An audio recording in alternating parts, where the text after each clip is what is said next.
better than us? Nobody!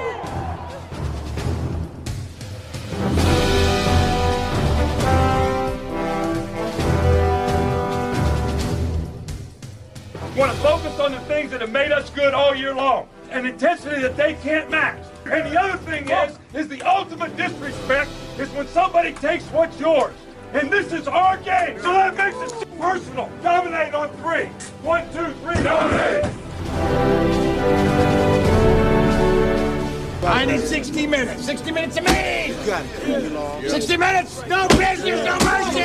Nothing but stop on the thought bubble! You got me! We're gonna ring the bell! We're gonna ring that championship bell! Ding! Motherfucking dog!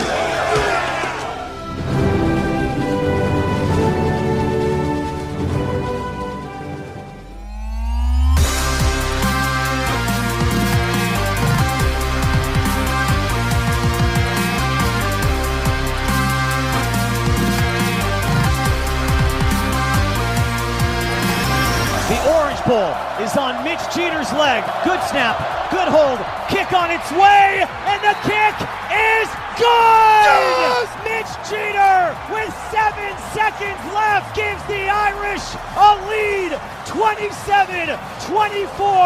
Notre Dame is on the precipice. Notre Dame has won the Orange Bowl. 3rd and 16, Mahomes rolling out. Looking, firing, intercepted, picked up by Cooper DeJean, gets a block, DeJean is in, touchdown! The Philadelphia Eagles have won Super Bowl 59. They have beaten the Kansas City Chiefs.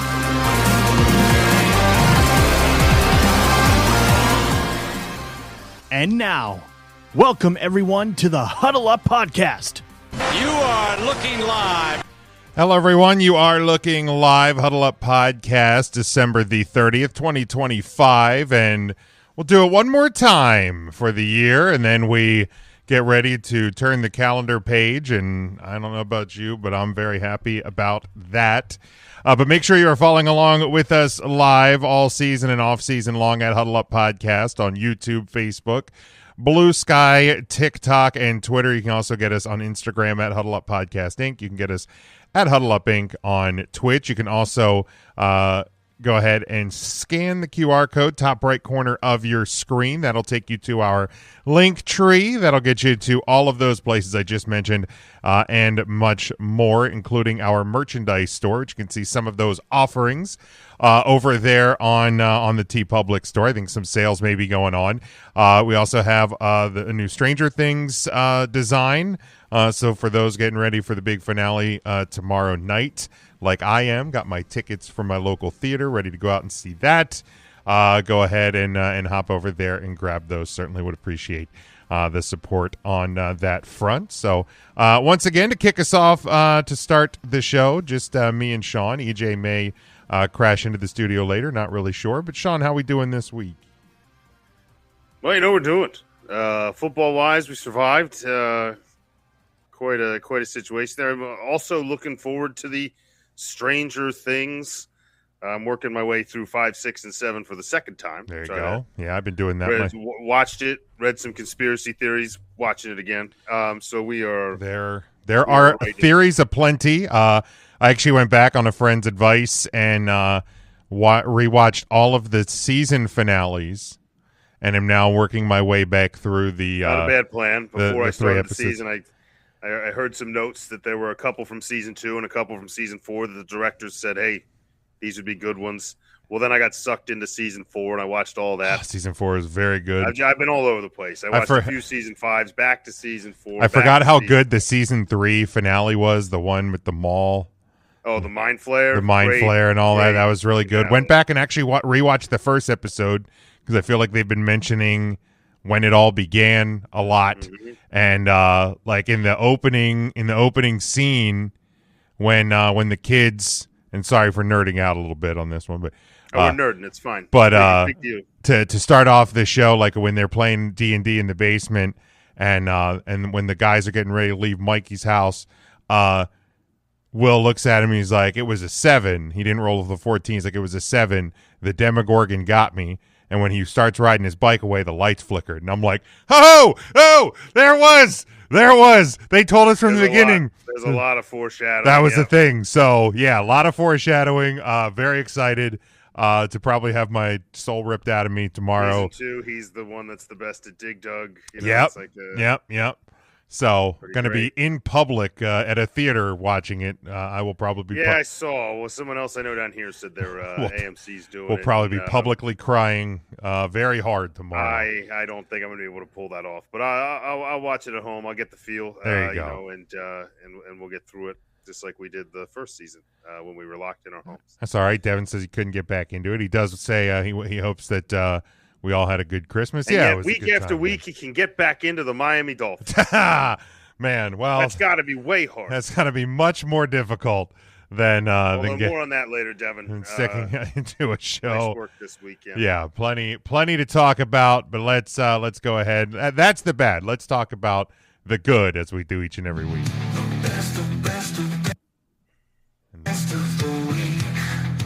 Say, wouldn't be the last show of the year without a minor board malfunction. Yeah, complete derailment. As we do each and every week on the show, we look back at the best and the worst from the week or actually just the best, not the worst anymore. That my brain went into former default mode. We look at the best things that happened in sports and football the past 7 days. Sean, what's the best from the past week? I'd like to give an honorable mention to Devin's Miami Dolphins since I was just talking about it. They went out and did exactly what I thought they would, what I said they should. Attack the middle of the field. A lot of backup quarterback to backup tight end connections. But they are what we thought they were.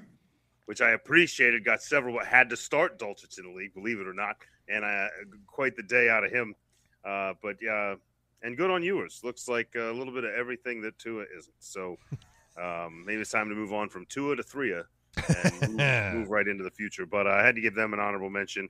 For my best of the week, I find it real hard, and I don't know if you had. I had a backup plan, but I'm going to go with choice A. I always have two, so go ahead. You can always roll your first one. It's got to be the Atlanta Falcons and Bijan Robinson for me. For several. I mean, of course, the coach not giving Bijan the ball at 195 yards with a shot at a first down to fully close out the game. He's a fumble risk. I don't care. He hasn't fumbled today. You're eliminated from the playoffs a month ago. What are you worried about fumbling for? What's the worst that happens? First off, you blew the lead to begin with. Yeah. It's not like losing actually benefits you. You should want to give him their chance to fumble. He breaks off a big run, gives them a first down. You blow chance to make them waste their timeouts. And if you get a first down, you can take the clock down to 0. What'd you do? Take the field goal. And instead, Algier, 3 in a row, 1.5 yards a clip. Like, just God, man. Awful. Jason, I see you. More on your team later. Anyway, the best week, but the Atlanta Falcons coming out, and we saw a display, at least in the first half, of the defense that looked like might be there in the first few games of the season, where the Falcons defense was playing at a very high level, despite the fact that Michael Penix was useless. And then later, Kirk Cousins also being useless. But the pieces they have in place, some of the pass rushers, defensive backs, Bijan Robinson, that's probably it. Drake London, it's hard to show off when you're in an offense that's trying to preserve a lead and just not screw it up. But hoping for more out of him next year because that kid's exciting when he's playing well. But I think you had a chance to vision in the future. And Falcons, you're also the best of the week for setting up the most NFC South scenario I've ever seen in my entire life, where the Buccaneers could beat the Panthers to set up a sub-500 guaranteed division champion, but only to fall short if Atlanta wins their game because it would be a 3-way tie, which would create a head-to-head-to-head tiebreaker, which would still let the Panthers be ahead. That is a disgusting act. Meanwhile, the team in the South playing the best football is sitting so far behind. They don't even get in the. I think if you're sub 500, the league should get to vote in some. Saints it is. Saints. Go Saints. Kellen Moore and Tyler Show. Are you ready for the show? Show me something. He's showing something. Hope everybody else is ready for the show, or at least the rest of it, because I'm finally done with this tiny segment. Like what the hell's going on with all of these like quarterbacks that's being thrown in, rookie guys? Ewers looks better than Tua, though that's not very hard as long as he's staying vertical.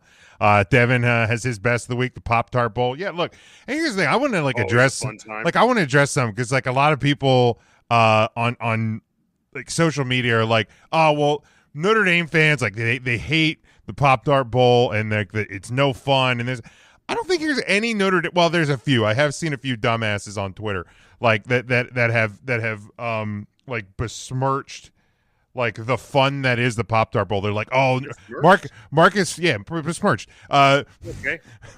Marcus Freeman and Notre Dame, like they're better than. No, we're not. Look, 2 or 3 years ago, Marcus Freeman had a bucket of Frosted Flakes dumped on him when Notre Dame won the Tony the Tiger Sun Bowl, okay?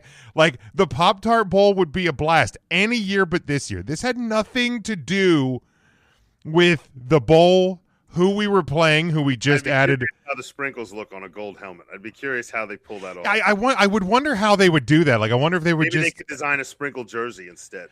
I think what they maybe could have done is you bring in the shamrocks like you do every now and again. Oh yeah, and put some sprinkles on the shamrocks.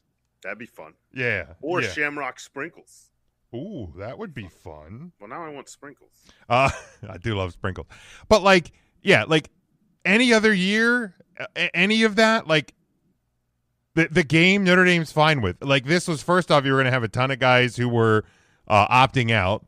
And secondly, I think it really was a kind of a message to the committee and to ESPN and all of that for kind of the circus that we've talked about ad nauseum for a while. So, like, the Pop-Tart Bowl, super fun. Again, I didn't watch. I have watched no it didn't look like a sellout. It did not look like a sellout. ESPN did, and the Sun Bowl did lose a lot of money. You're welcome for that. You get what you deserve, ESPN.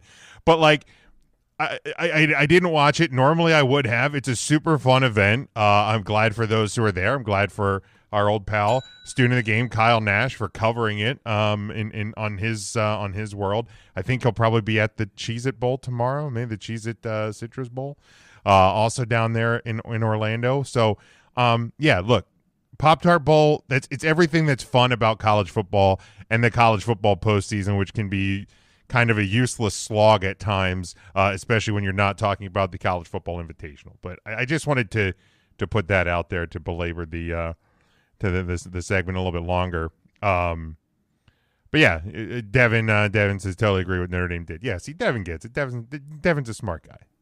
We appreciate you, Devin, always. This guy gets it. Quick honorable mention for me: Vikings 4-0 in December. Probably saving Kevin O'Connell's job. Not that he necessarily would have been fired, but I think finishing this strong. Justin Jefferson seems a little bit happier, though he could have done better from my fantasy final this past weekend. But 500 on the year going into the final week of the season, potential to go above 500 with a win over a hapless Green Bay team without a normal starting quarterback. But yeah, heck of a November or December for them. But my honorable mention or my best of the week, Sean, not what you had, but in a similar light: 36 carries, 216 yards, 4 touchdowns. Derrick Henry in a must-win game. EJ, this is actually what a definition of a must-win game was. Must-win game for the Ravens. They did what they had to do. A huge win up in Lambeau. And for the first time all year, unfortunately for me and my fantasy finals as well, the Ravens remembered they have Derrick Henry on their roster. And going into another must-win this weekend, which we'll talk about in a bit. Derrick Henry and company should see more of that on the ground game. My best of the week was the opposite. Help mine. There you go. By whipping up on Matt Stafford and by taking out Blake Corum, I was able to pull off the measly finals that I was in. Going into last night, I had because of Brock Purdy and Juwan Jennings, more reason for me to hate the Niners. I didn't know I needed that, but because of those guys on Sunday night, I needed like 48 points out of Stafford and Puka last night. And I was like, hey, they're going against the Falcons. Rams are clicking. Shouldn't be a problem. Didn't even turn the game on. I'm like, I'm just not going to watch. I got the Capitals on the TV. Also disappointing. Yeah, there's a theme for 2025. Glad to see this thing going. But the missus is like, hey, I got some people in my finals. Can we turn the game on? And when I turned it on, I saw that it was early in the second, and the Rams had 0 points, and I went, well, I'm dead. So at least I knew. At least I knew right away. There was no. Turn it on, that's the worst when you pull up the score and you're like, oh crap. Well, what is it? The start? Did they delay the start of the game? I was say the like, game nope, hasn't started yet. Nope, it's nope, third quarter. Ah, shit. Well, we're done. We're done. So that was also the worst of my week. But yeah, no, let's celebrate. We all just agree that the real best of the week was anybody that had something to do that kept them away from the Browns-Steelers game. That was good God. Anybody who had anything else to do. I mean, to be fair, let's be honest. With the exception of like one or two games, anybody who had anything that kept them away from football, you actually had the best week. Just an ugly one. The Christmas games, Netflix lost out on those. Saturday games weren't great. Blowouts or crappy game. Like it just. Well, it doesn't get much better because, like, hey, we're playing for the division. When do we get to play? Carolina, Tampa. Yeah, congratulations. 1 o'clock. Saturday at 4:30. Oh yeah, it's Saturday at 4. Yeah, have Saturday at 4. Isn't that college football day? Okay.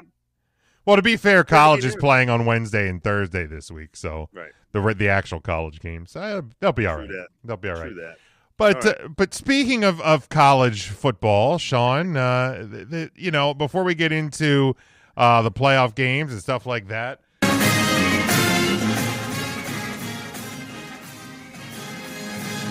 Michigan turns a negative into a positive in what has been one of the wildest twists in the coaching cycle. So we haven't really touched on the Sharon Moore situation because, quite frankly, it's an ugly situation. It's there's a lot of there's just a lot around it.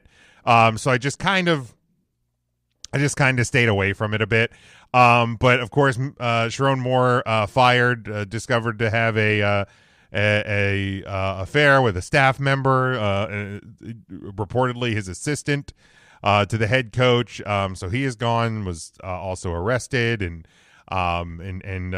court things pending in the new year.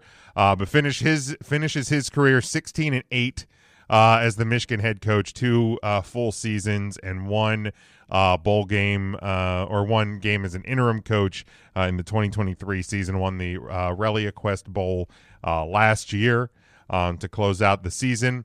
And Michigan seemed to kind of be in this tailspin, and then all of a sudden over the weekend there was a lot of reports that Kyle Whittingham, former head coach of the Utah Utes.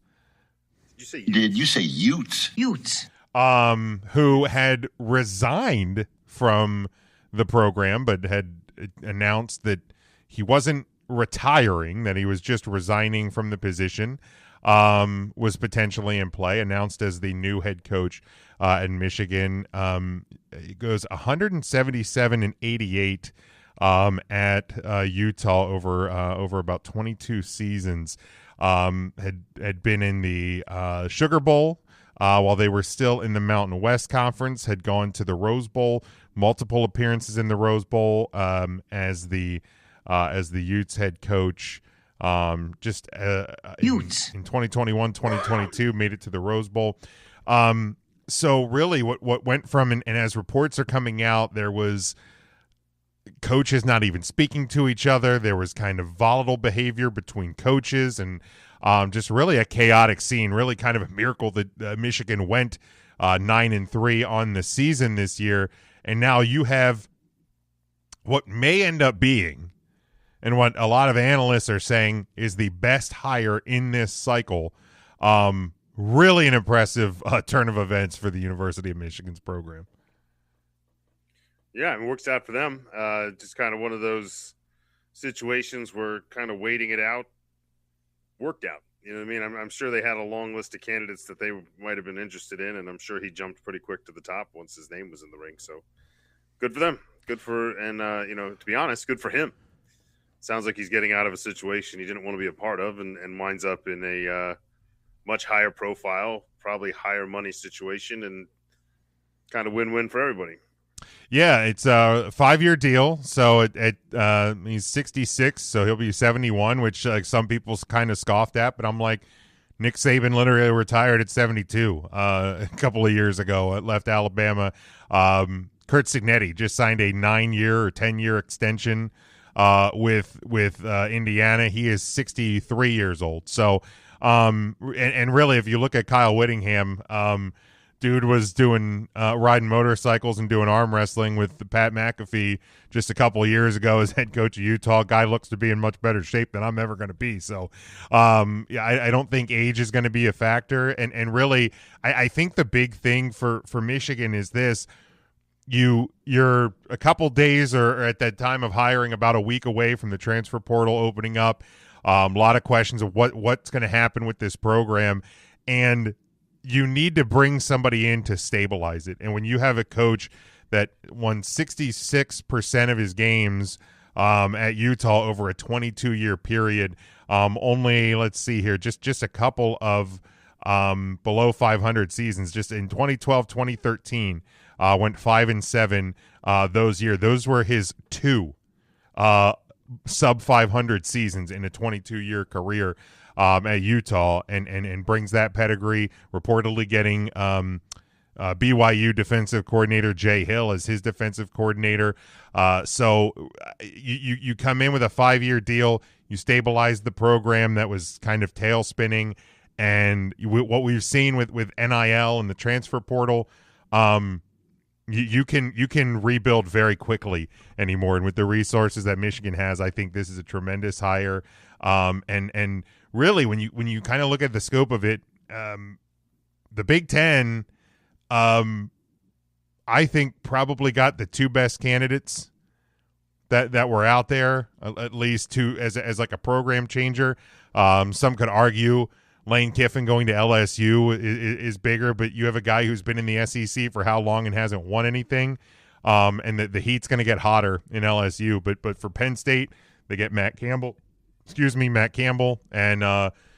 for Michigan, they get Kyle Whittingham. The Big Ten making some big swings this year for sure, and the power struggle of college football, at least as it pertains to what is the best conference, I think is a needle that's moving north from the SEC. I think, and we may start to see that shift even further, and see how that plays out. But speaking of how it plays out, Sean, we have some college football playoff, college football invitational, as I like to be calling it. Let's go to the games. They begin tomorrow night. We start at the Cotton Bowl down there in Dallas, 7:30 p.m. Eastern time. All of these games are on ESPN, of course, the network that gifts us with the world of college football. Thank you, ESPN, for all that you do. We have number 10, Miami. As much as we hate it, they're here. They are 11-2 on the season. They take on number 2 Ohio State, who is 12-1. They are a 9.5-point favorite. Your over/under in this game, 40.5. Oh man, Miami made their point. Came out, they won a game. Do I think it's as impressive as a win as everybody else? No, but you did it. You made it. Good for you. Did I potentially overinflate the performance ahead of time that I would see out of Texas A&M? Yeah. I don't know what that was. It wasn't football. Some of that's Not Miami. great, Bob. I also hate picking Ohio State for anything, but I still pretty much feel, despite the fact that they lost the Big Ten title game, that this is the best team in the country as we sit here today, and I think that they prove it. I think that it's a chance for them, especially with a well rested, but also more time to prepare, more time to watch film. You should be ready to fly, and I think fly they will. I think Ohio State covers this 9.5 points. Are there scenarios where I could see Miami winning? Yes. The pass rush for Indiana gave Ohio State fits, caused the game plan to go awry, and really set up a lower flying situation. And to be honest, Miami probably has a better pass rush than Indiana. I think when they're playing at their best, there's some NFL caliber players on that defensive front, and that's Miami's ticket. Is you have to win the line of scrimmage, or you're going to get, if you give those speedsters a chance to get down the field and get open, you're in trouble.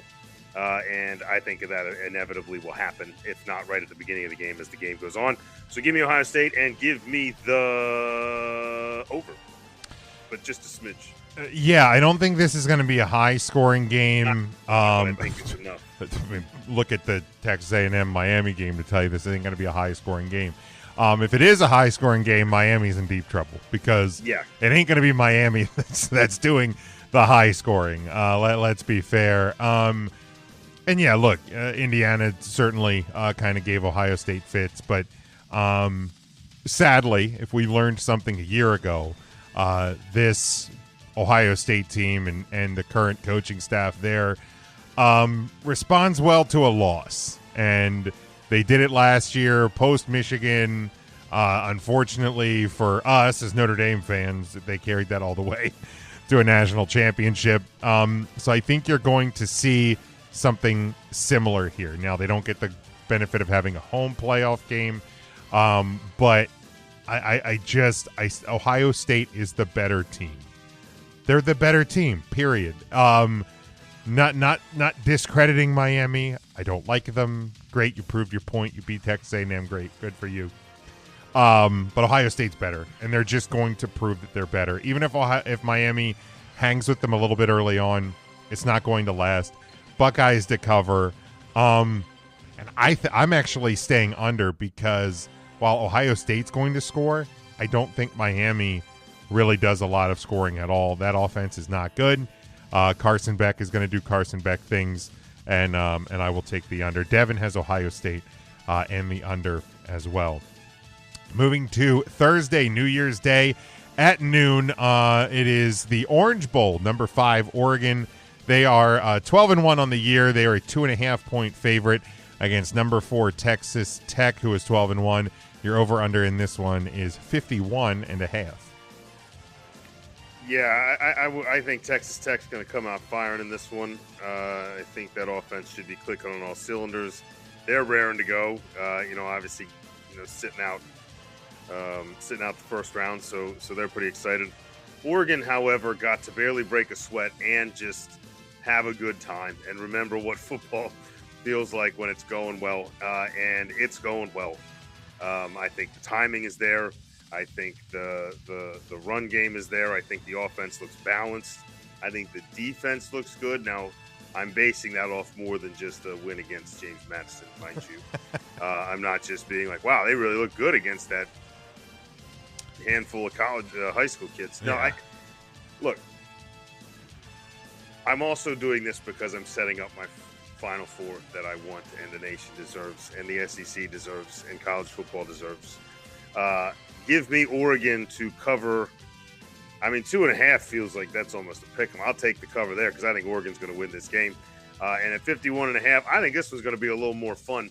If you like offense and you like fireworks, this is going to be a way more fun game than that Miami-Ohio State game. This is going to be back and forth for a while. Oregon eventually pulls away. Give me what I think will be a fairly easy over. I think this is a pretty safe bet if you're betting one of the 4 games this week. Yeah, look, if you like offense, this one may be your best shot. I think this one's probably going to be most electric. I think the over is the easy play. And look, Texas Tech, they've had a good defense all year long, but I also kind of wonder if that's just the quality or lack thereof in the Big 12. I don't see them being as dominant on the defensive side of the ball as they've been all year. I think Oregon has a great offense. I think the only chance to really win here, I think for Texas Tech, is the hope that Oregon doesn't play a full 60 minutes. They didn't have to against James Madison, but when they're on, this team is as good as anybody in college football, and I think the level of competition in the Big Ten is just better, and I think Oregon's the better team. I think they cover that 2.5 and the over as well. Devin has a quack motherfucker and the over. So moving to 4 o'clock Eastern time on Thursday, it is the Rose Bowl. Still in shock that they are here. Alabama! Number 9, Alabama, 11-3 on the season. They take on number 1, Indiana, 13-0, a 7-point favorite. You're over under 48.5. I don't even have an analysis or a breakdown for this game. One of these things is not like the other, right? One of these things belongs here and the other one does not. I will instead give a message to Indiana. Crush them. Simply crush them. Take any air out of any sails. Stop letting them pretend that they belong here. Stop letting everyone believe that, like, oh, see, we got it. They are not as good as Indiana. They are not as deep as Indiana. And Indiana should win this game by more than 7 points. And they will. Give me Indiana to cover. Give me the 48.5 feels high. Give me the under on that. But I think it's a very one-sided under. Yeah, look, Alabama is doing this media circle about it's us versus the world, and nobody believes in us, and everybody's against us. Motherfuckers! You are a 3-loss team who had the worst final half of the season of any team in the top 15. And you also lost to a horrible Florida State team. And you still got in. Not only did you get in, you didn't move after getting your faces kicked in a conference championship game. Everybody, at least in the media, is behind you. Shut up. Right. Indiana, please. Look, I know going into last year's opening round game, I was like, let's end this Cinderella story. Look, that was last year. Now, I'm looking at you. Indiana, please do the country a favor and bury these clowns for good.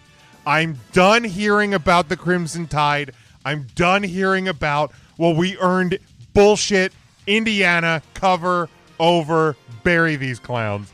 Crimson Devin, Tide, more like Crimson Tried, am I right? Seriously. Sorry, right. Devin. Alabama, slight under. Get out of here. Get out of my business. Go home, Devin. Last one, Thursday, 8 o'clock Eastern time, the Sugar Bowl. It is number 6 Ole Miss. They are 12-1 in the season. They take on number 3 Georgia, who is 12-1, a 6.5-point favorite. You're over under the highest of the bunch, 55.5.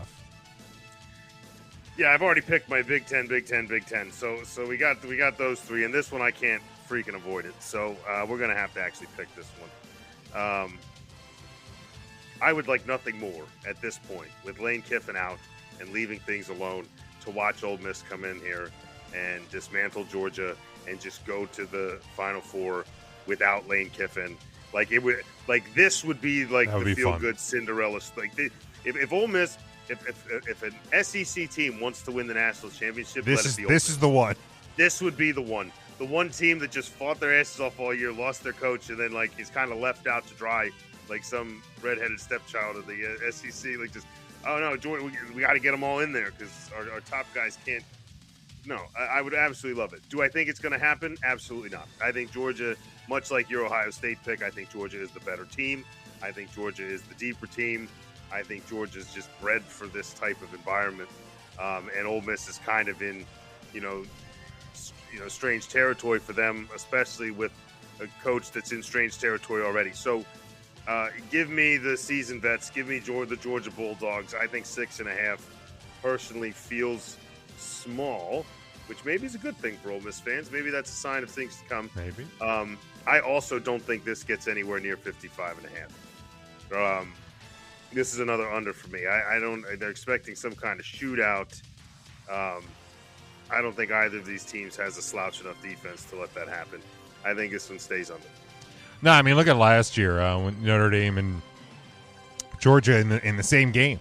Was more of a low scoring, hard hitting, punch him in the body, punch him in the face, back and forth matchup. I think it's the same. I think the under's the safer play here. And it's a lot like the Ohio State, where if it goes over, it's not good for Ole Miss. No, Ole Miss wants to keep it close. They can score. Don't get me wrong. This team can score. But again, can they do it against Georgia? I don't know. I actually think the same game is going to be tighter than the numbers prove. I think Kirby Smart does sometimes have a bit of a big game problem. We kind of saw it in the SEC title game where they got up big, looked like it was kind of out of control. Alabama started to creep back, then Georgia was able to take it away. But Ole Miss is a much better team than Alabama, who doesn't belong here. Sorry, wrong game. So I think they keep it inside that 6.5. I think we are looking 4 or 5 points somewhere in that realm. I do ultimately think Georgia wins the game, but I like the under here in this one.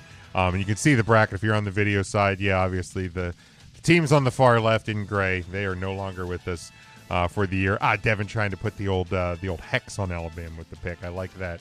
There, good call, Devin.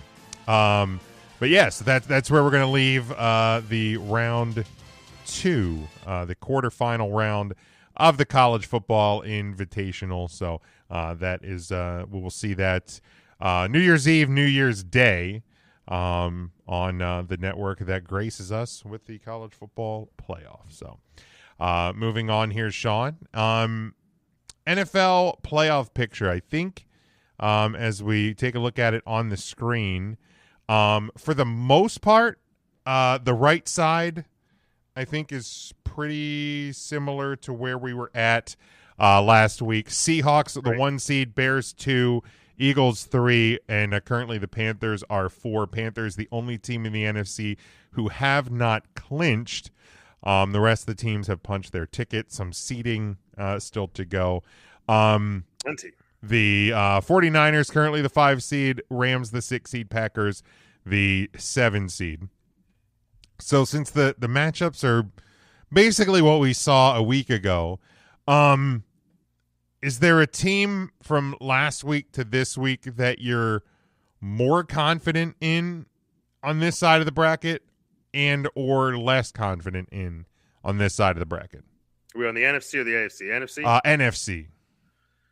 I think a lot of folks are going to be less confident in the Rams after the last 2 weeks.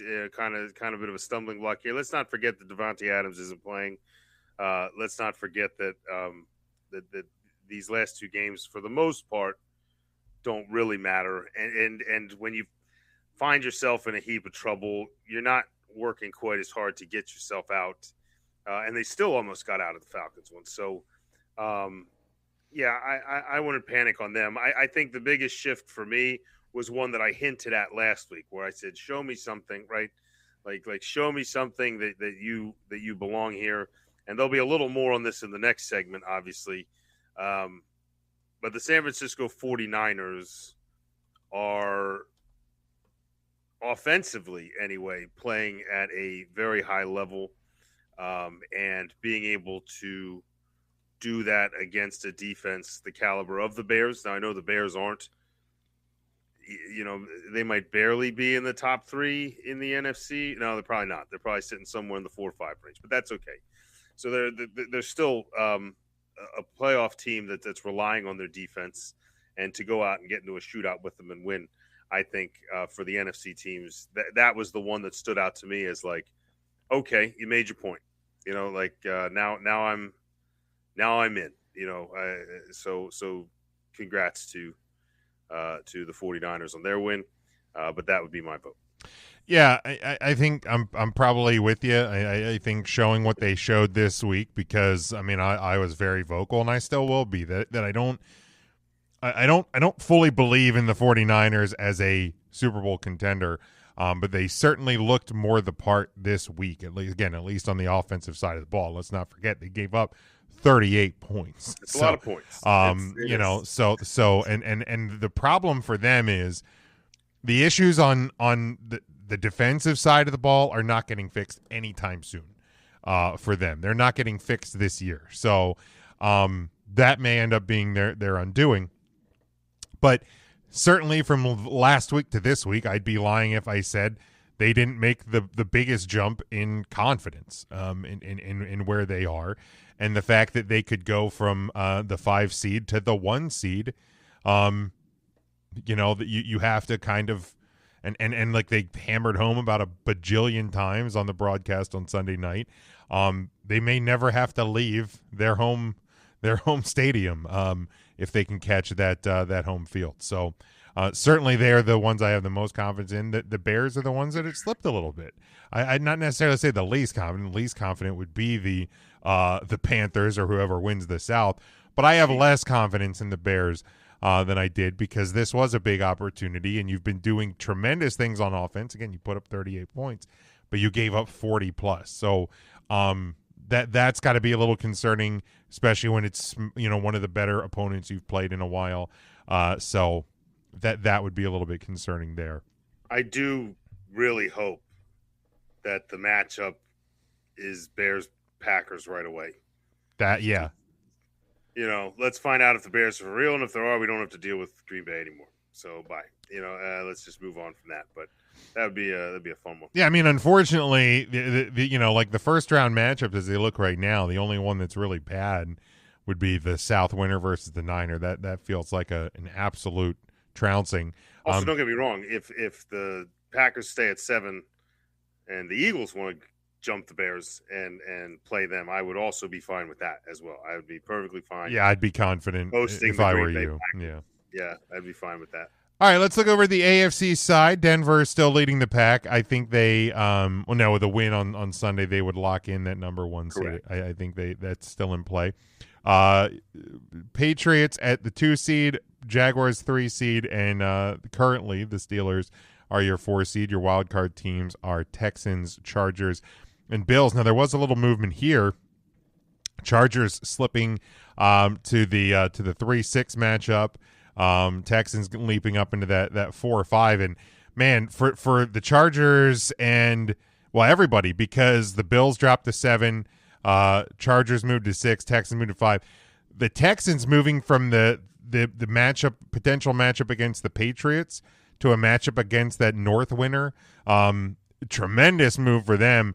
Chargers slipping from a matchup against currently the Steelers, possibly the Ravens, and slipping to a matchup with the Jaguars. Looks like the last thing they would need right now. All of the teams except for the North winner have punched their ticket. Again, seeding still at play, but the winner of the North, which we'll preview in a little bit, will clinch that 4 seed. But yeah, Sean, kind of same thing. Confidence level, up or down, which team moved the most for you this week? Well, I've had nothing but confidence in the Houston Texans, so it's not a huge surprise there. I think the one scary thing winding up against that North would be if Lamar Jackson were to come back this week and just look any semblance of his former self, and they come out and just steamroll Pittsburgh, right? Like if you saw that after the impressive show they put on last week, sans Lamar, if you get him back and do it again, that could be a pretty hot train rolling into Houston, waiting for Houston to show up. I feel like that'd be a heck of a game, first of all.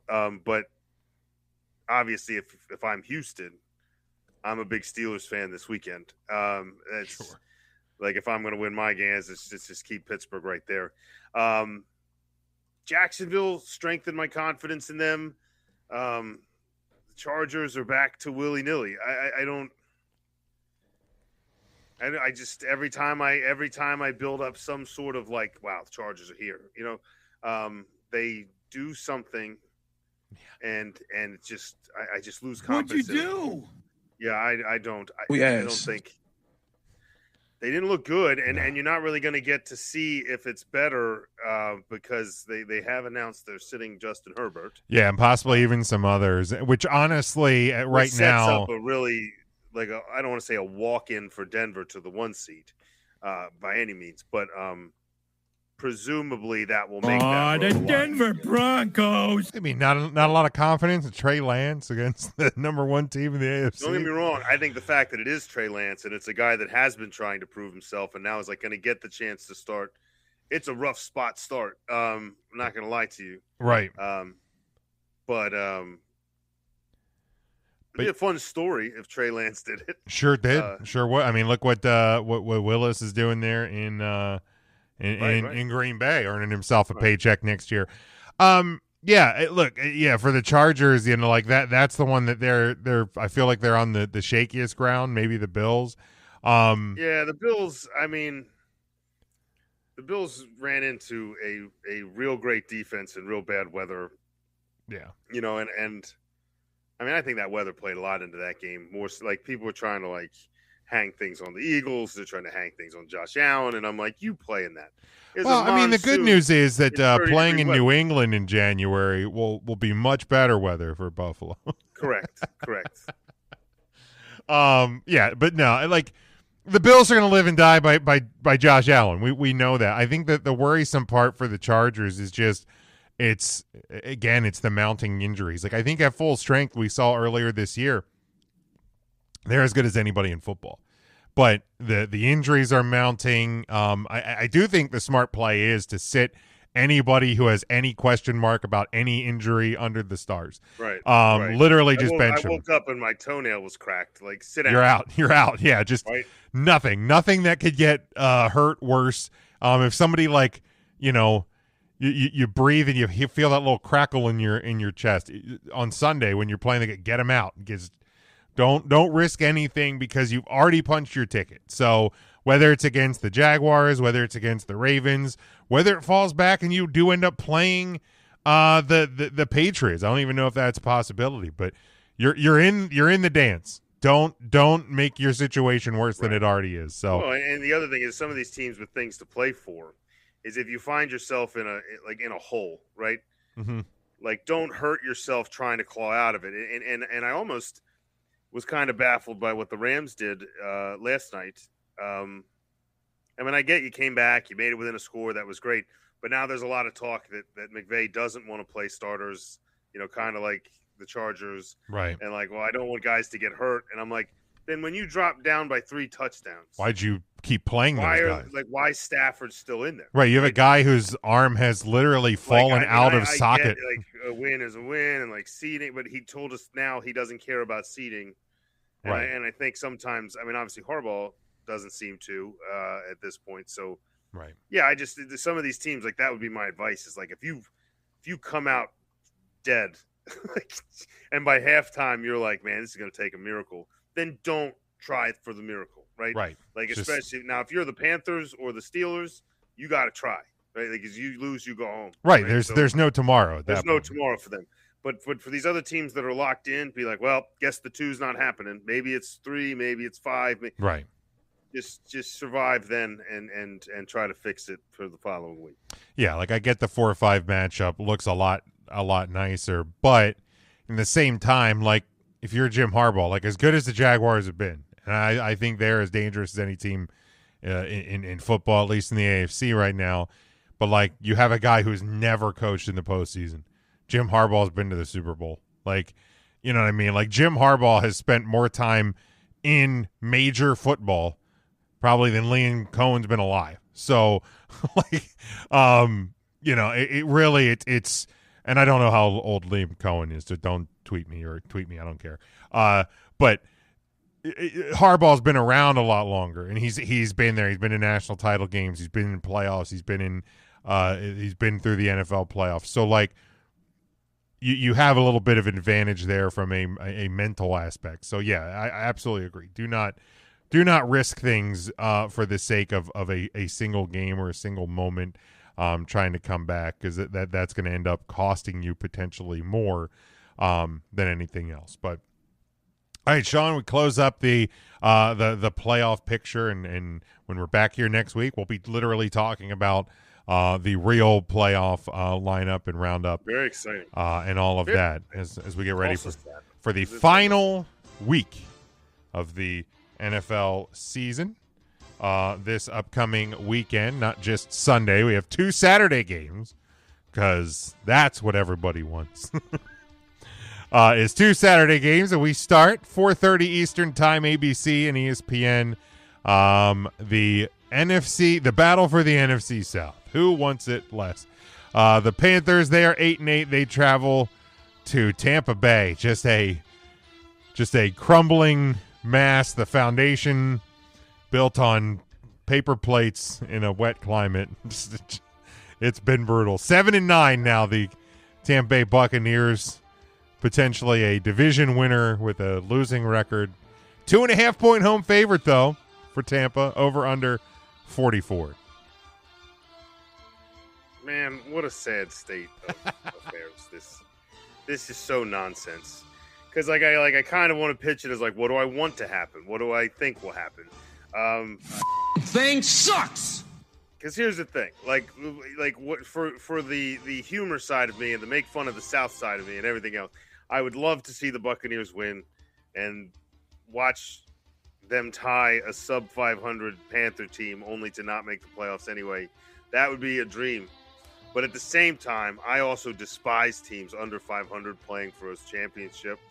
And so for that reason, because there's no reason, like from any football god's perspective, that I should pick the Panthers in this game. The Buccaneers have given you every opportunity to shut this damn door. And they have not taken it. They lost to you. They lost to the Falcons. They lost to what looked like a terrible loss to the Saints. All you had to do was beat the Saints and shut them up. And then last week they go and lose another laugher. And like, I get you played the Seahawks. You blow it! You should have already locked this up. It shouldn't even be coming down to this. So, I mean, my gut says Tampa's going to win this game, and the Panthers will somehow be relying on Atlanta, which is a terrible place to be. Yeah. If you're relying on that. Yikes. However, I also think the same reasons I thought that the Miami Dolphins were the lock of the week last week, and we got them, Devin. We got them.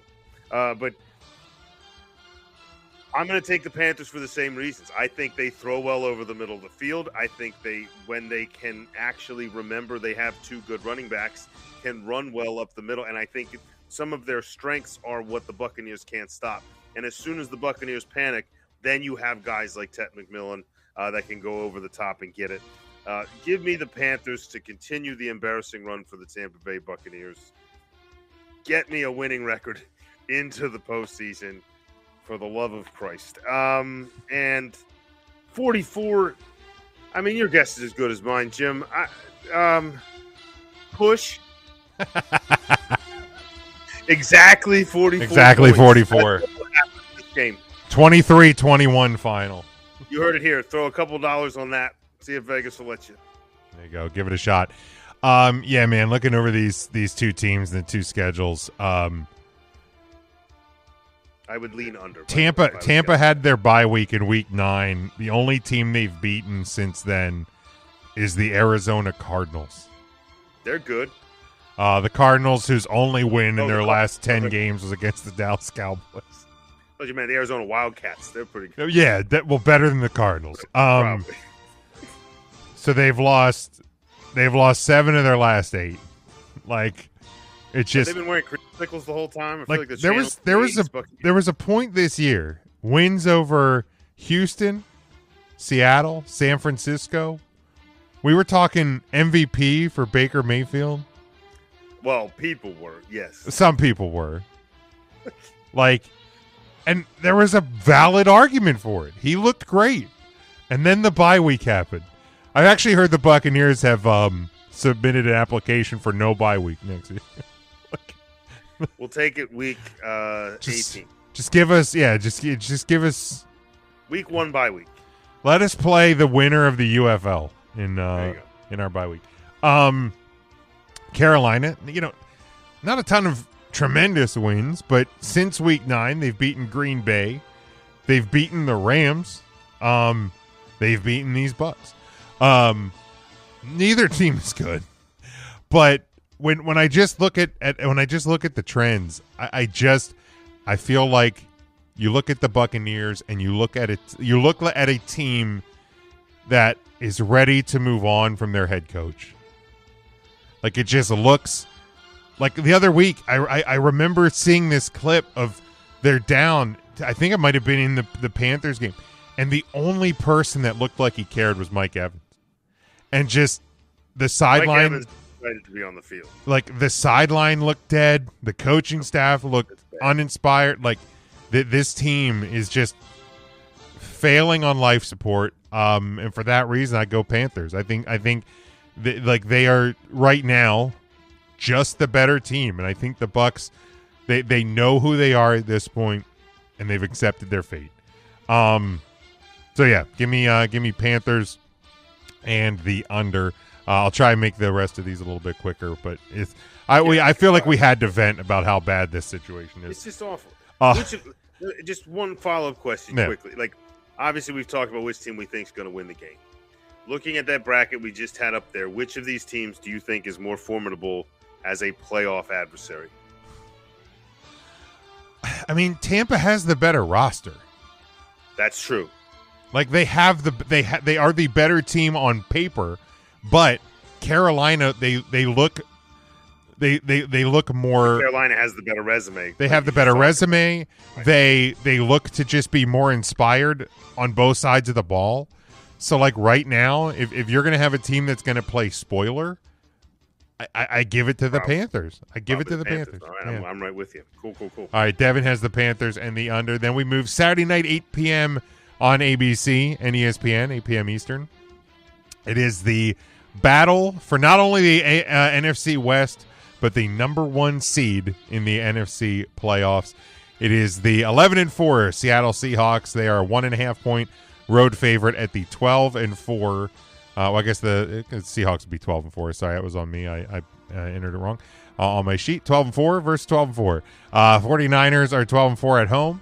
The over-under on this one is 49.5. No, I was just praising the 49ers as far as an offensive performance. Now, this should be a slightly tighter defense even than the Bears, theoretically. And let's not forget that it's kind of funny that this is a bookend matchup, that this was a week one matchup, I believe, was 49ers-Seahawks. I just like the Seahawks as a whole unit. This is one of those ones where when you look at quarterbacks and everything else, it may not be quite as even as or as far apart as I think they're two very even teams when you look at them on paper. However, the Seahawks are not nearly as banged up. I know Sam Darnold has had his struggles of late, but I think he wants a little bit of a revenge game here. Give me Sam Darnold and Smith and Jigba to carry that 1.5 point spread. Let's cover that. And 49.5, I would not be surprised if this went over, despite the fact that these are two defensive units. This could be a pretty fun one to watch. So give me the Seahawks. I think it still stays fairly close. I'm not saying blowout, but 1.5 is a pick 'em. So give me the Seahawks to hold the 1 seed and push this over. Yeah, I mean, Seattle, great defense. Niners, a really good defense, especially when they're not banged up. But I think the injuries are going to be the difference here. And I do think the over's in play because if you didn't see it this weekend, Trent Williams is now officially on that list with a hamstring. So wow, okay. But the Seattle's offense and because he did poorly for me in a fantasy final this week, and Jigba's about to have like a 4 touchdown day. So congratulations, Seattle fans. But I think the over's in play because Seattle's offense is really, really good going against a banged up defense who just gave up almost 40 points. The Niners are going to have to try to keep up. So I think the over's the play here. I like Seattle to win. Here's the deal. Last year, Sam Darnold had 2 opportunities in clutch play at the end of the year. One to beat the Lions to get the 1 seed. He and the Vikings looked terrible. The next week they went to SoFi and looked terrible again. This is another shot at redemption for Sam Darnold. And when he's had these opportunities this year, he's done really well in them. So give me the Seahawks to win this game, clinch up the 1 seed, and the West Division. I will take the over. Devin has the Seahawks and the over as well. And Darnold's the target. If you're the 49ers trying to win this 1 seed, you've got to rattle him, and you got to not let him get the ball to anybody he wants to. That's how you beat it. For sure. Real quickly, this one Sunday, 1 o'clock Eastern time on Fox, just because I had to pick a 4th game, and this one does have playoff implications, a win, and it clinches the South in the AFC. I have the 3-13 Titans. Those Titans. We ass. They travel to the 12-4 Jacksonville Jaguars, a 12-point home favorite. You're over under 47.5. Yo, I started the year talking about how much I loved Cam Ward, right? Hit him one more time. We ass. Yeah, they have been. But you know what? Lately they have not been. And I like where the Titans are sitting going into next year. I think it's going to be a very strong offseason for them. I think the Jaguars are going to win this game pretty easily and lock this thing up. However, 12 points is a lot of points. I think Cam and the boys gonna hang one on them and cover this spread. So give me the Titans to cover, and at 47.5, I will take the over because of that.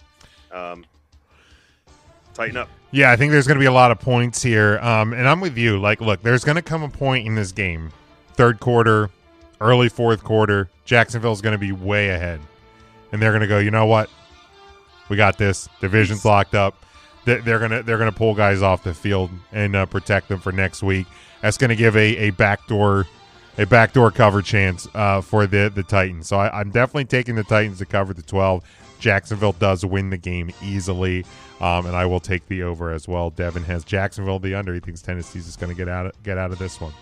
This game reminded me. Quick backdoor best of the week would be Shamir Dyke for the Tennessee Titans. Last week set the NFL record for rookie all-purpose yards. There you go.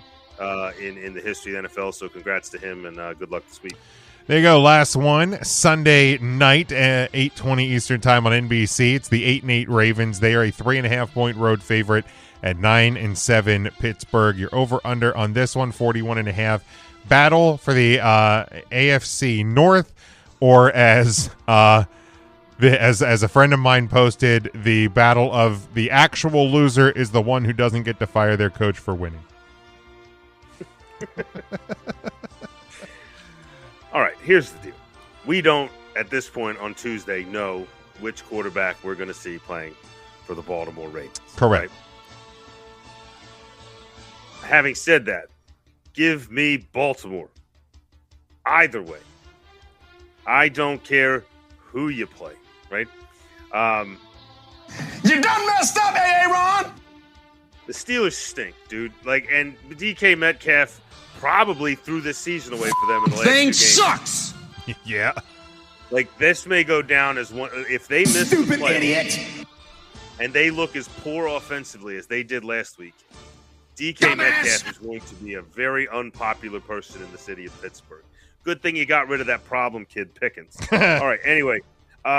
Give me the Ravens to cover 3.5. Either way, Huntley can cover 3.5 because they got a big guy behind him. And 41.5, I'm gonna take the under only because of defenses and the fact that Lamar might not play. Yeah, look, the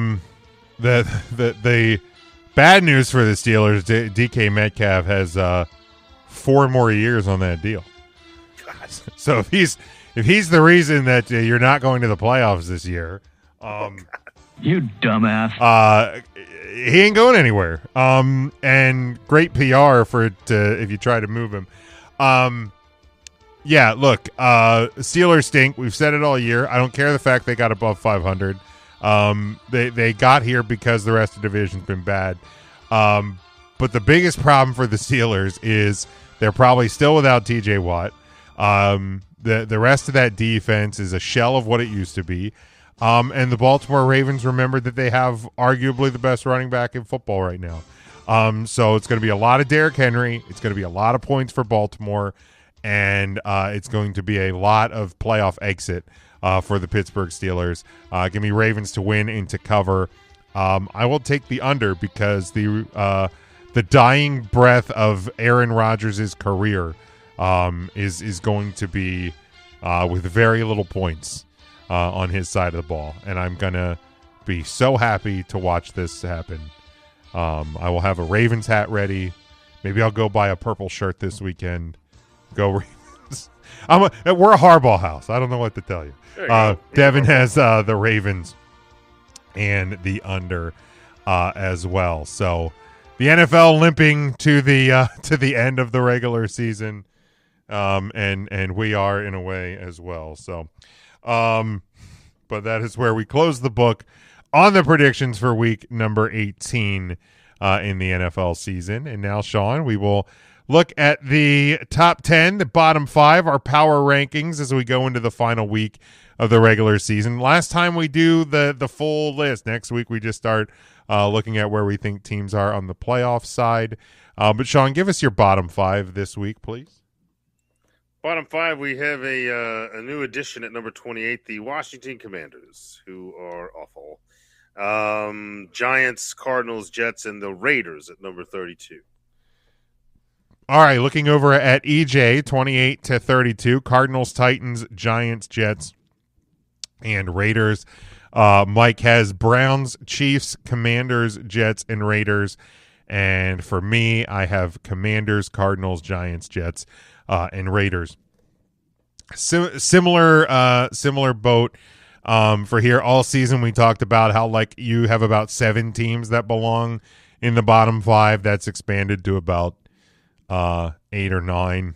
So I don't necessarily hate any of them. Yeah, at this point it's pretty much who's playing worse right now. Yeah, the Commanders. Good for you guys. I get the Commanders. A lot of it is injury based, but oh boy, like for all the hype going into this season, where they've gone, the Cardinals again they've won 1 game in like the last 11. Go Cowboys. Giants bad despite a win. Jets real bad. Raiders real bad. Pete Carroll still has a job apparently, reportedly. I guess. Which here's the He's deal. got years on his contract. I mean, here's the deal. If you're bringing in Pete Carroll with this dog shit of a team, why would you fire him after 1 year anyway? You're not going to. Right, you're just not gonna. All right, Sean. Your top 10, please. Top 10, not a ton of new faces, but a lot of different position jockeying here. Number 10, I have the Chargers, who have dropped to clinging to life, along with the Rams. Eagles just above them at 8. I have the Texans at 7. Bears have fallen out of the top 5 to 6. The 49ers have claimed their spot in the top 5 at 5th.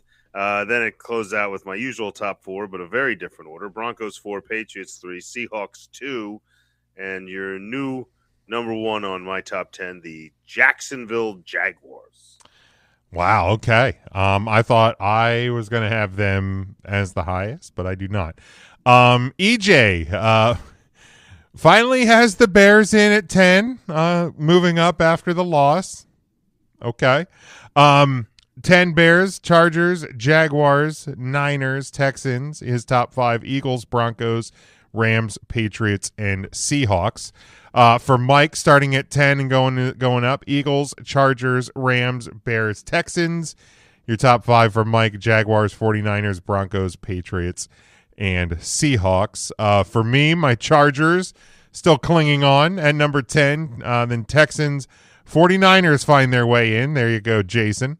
Eagles at 7, Rams 6. Then top 5, I have Patriots, Bears, Jaguars, Broncos, and Seahawks.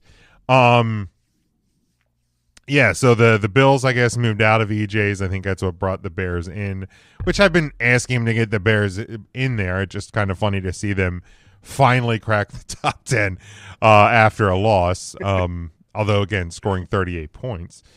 It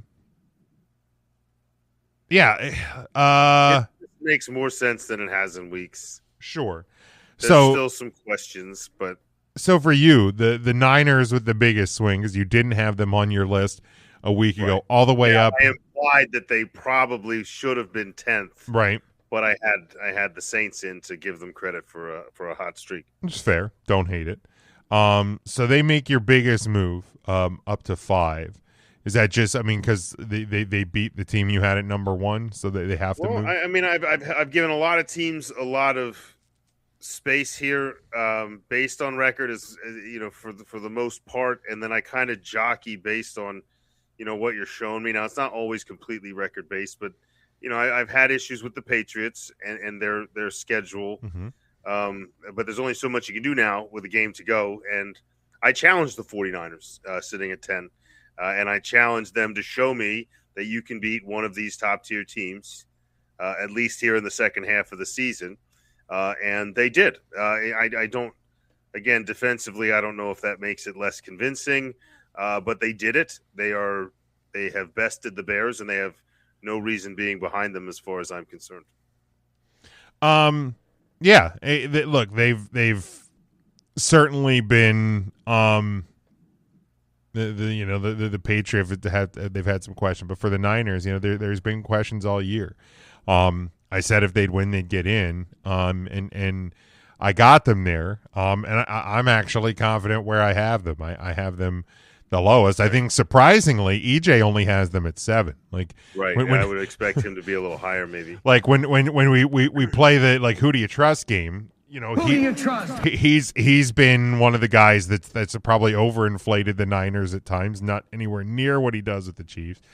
So surprised to only see him put him at 7, but I think that's one he actually got pretty right. Because I think, and now the 49ers are one of the, because we're in what I would call like conference championship week for the NFL, where there's a lot of teams playing meaningless games. Sure. And then there's, you know, because there's going to be some of these teams that may take a loss while resting starters, and I'm obviously not planning on punishing them.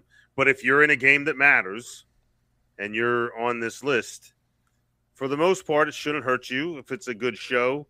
But if San Francisco, or the other way around, if Seattle would come out and get absolutely steamrolled in San Francisco and just not show up, and Sam Darnold shows that he is still Sam Darnold, you might see them plummet quite a bit down this list.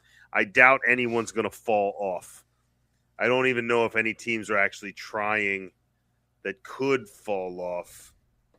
But, you know, we'll see. I think the Bears are going to come out and try. And if the Lions trounce them, they're in danger. Sure. But, sure. You know, where it's like, oh, maybe this is still the Bears. And then we can play a song and kick them out of my top 10. It'd be great. Jaguars Seahawks, you have them 1 and 2. You had the Jaguars ahead of them last week. Neither team super impressive. This past week, a 6-point win for Jacksonville over the Phillip Rivers led Colts. That's Hall of Famer Phillip Rivers. Well, that's true. And the Colts did announce Riley Leonard will start. Correct. As is the right move. Like, let's be fair. No doubt. The playoff hopes have ended. You have a rookie quarterback. You might as well give him a shot. It was tremendous to see Rivers back on the field. And really wanted to see him win one. Man, I wanted to see him win one. I really wanted to see him get into the playoffs. Like, what a story that would have been. Seattle gets a 17-point win over Carolina. Did you give any thought to Seattle moving ahead, or is it just both teams are playing bad teams? I did, but I mean, ultimately, it was like a lot of teams at the top just weren't showing much, and I don't know how impressive. I think I would have expected the Seahawks to pummel the sure Panthers. So, you know, is that a good spread? Yeah, I'm not saying that you have to go out and pull college football here and right, you know, blow the tires off them, but it didn't feel as impressive as the score showed. So, whereas the Jaguars, I thought,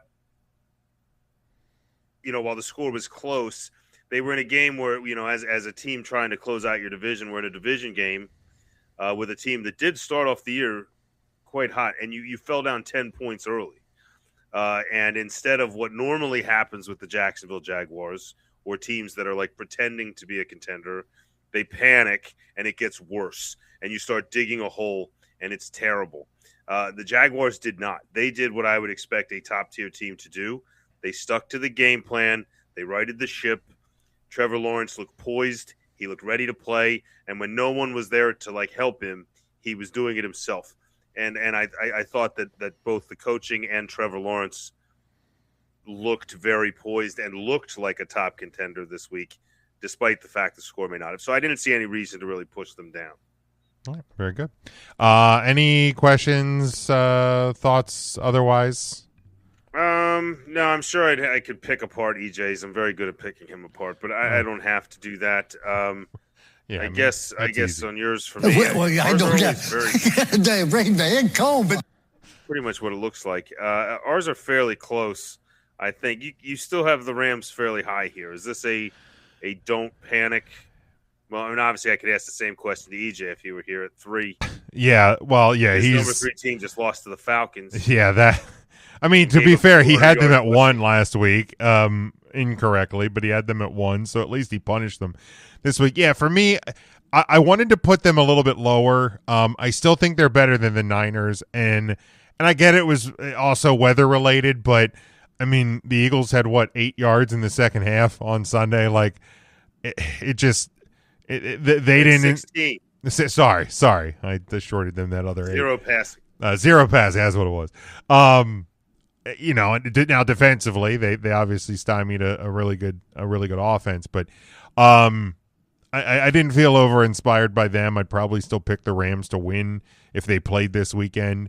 But they're kind of in that. I'd like to remind you that the Eagles beat the Rams head to head. So because you have us behind them, we're planning a full smear campaign against them. Well, that seems about right. We're going to whine a lot and post on Twitter. Well, until someone puts us back ahead. That's great. That's great. All right, yeah, that's where we will wrap up on the power rankings for the week, and we'll close up the show, Sean, in the only way we know how. You better lock it up. You better lock it up. No, you lock it up. You lock it up. Lock it up. Lock it up. We look ahead to the weekend that will be, and we predict one thing, or we announce one thing that will happen. So, Sean, what will happen this week? It's such a horrendous week to do this because I don't even know. On a Tuesday, I don't even know which teams are starting people. Like, I don't know. I could guarantee you that Herbert has less than 100 yards passing. I can guarantee that. I mean, if I was going to – we already called the Ravens-Steelers game, so I can't lock that up. Yep. Because I would have locked that up in a heartbeat. Let me just scroll through it here. Texans can't call that. Jaguars can't call that. All right, here's what I'll call then. Here we go. I'm going to go out on a limb. Why not? Because I need it to happen. Why not? Even though the Eagles, through some leaked quotes from – hinting quotes from Sirianni – may show that the Eagles may not actually start their starters, despite the fact they can get the 2 seed, and I think that's dumb for a lot of reasons. But I am going to lock up that Man Campbell inspires his team one more time, just one last time. He doesn't want to finish below 500, Jim. There's a chance he will finish below the Vikings. He can. I mean, technically, he's behind them now. Right. He needs some help to get ahead of the Vikings, but he's going to do everything in his power to do it, and that team's going to come out inspired after 2 ridiculously flat-looking efforts. They're going to try to give their fans something to cling to, and I think that the Detroit Lions upset your Chicago Bears, and you can lock that up. Lock it up. Devin has his lock of the week. Mike McDaniels, and maybe this is just a new hope for the new year, will not have a job come Monday. Lock it up. There you go. Cut to Sunday. The Dolphins upset the Patriots. Like just take another win, and then Miami's just like, we're 8-9. It's not terrible. Devin's just pissed. God damn.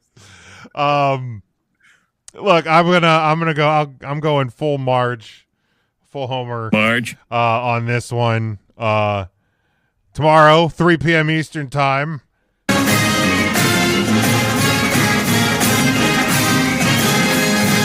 Interim head coach Biff Poggi gets his second win as interim head coach. He coached earlier this season in a game. He gets a W over preseason number 1, by the way, the Texas Longhorns, as Michigan delivering yet another L. And they are racking them up to the SEC conference And I want to hear the post game. I want to see if we get another clip from Biff. I'm going to eat some Haagen-Dazs coffee ice cream with my wife and smoke a Cuban cigar and then probably go to the hospital. Like, I just want to see what the post game with Biff Poggi is in the Cheez-It Citrus Bowl. Like, the Cinderella story writes itself. So did you say Cheez-It Citrus Bowl? The Cheez-Its is the sponsor, yeah. Oh God, there's nothing citrusy about Cheez-Its, and for a reason. They should have to design a citrus flavored Cheez-It just for this bowl and force everyone to eat it. God, if you're gonna watch this, you have to send a picture. Probably go to the hospital. That might be the most well-timed use of the soundboard that has ever existed. It's pretty perfect. All right, Sean, we're going to wrap it up for this week, for 2025. Let them know where they can follow you. Well, as always, you can follow me on the Twitter at SeanShineState. We've been sharing some funny videos over there and some sports knowledge, so feel free to check us out. You can also catch me following the Philadelphia Eagles, of course. Go Birds, and their number one ranked defense in the last 8 games. Hey, 14.5 points a game given up by the defense over the last 8. That's their best stretch since 2004 with Jim Johnson. Fangio's got that thing locked up. I don't care if his starters are playing or not. They should be able to beat Washington without him. God, you would hope so. Catch me following them. And, hey, whether you're following me or not, have yourself a good new year. Be safe out there. Ring it in. And if your week's not going super well here, the rolling into the new year, don't panic. At least you're not one of the Diggs brothers. We'll catch you on the other side, 26th. You ain't kidding, Devin. Happy New Year as well. Yeah, however, whatever you do, be safe. That's the big thing. You can follow me at Big Jim Sports on Twitter and Blue Sky. But most importantly, make sure you're following along with the show. Scan the QR code top right corner of your screen. That'll get you to our link tree.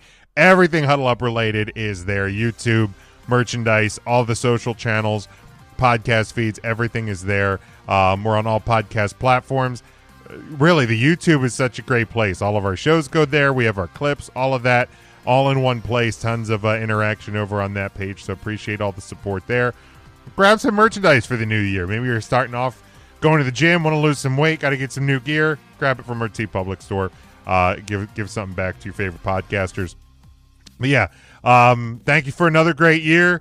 Didn't have as much off-season content in 2025 as we normally have. Hopefully we'll rectify that in 2026 as we'll stay on track in the postseason.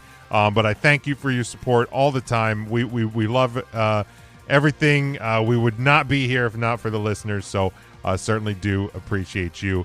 Until next week, next year, stay safe, stay smart, and as always, go for the win.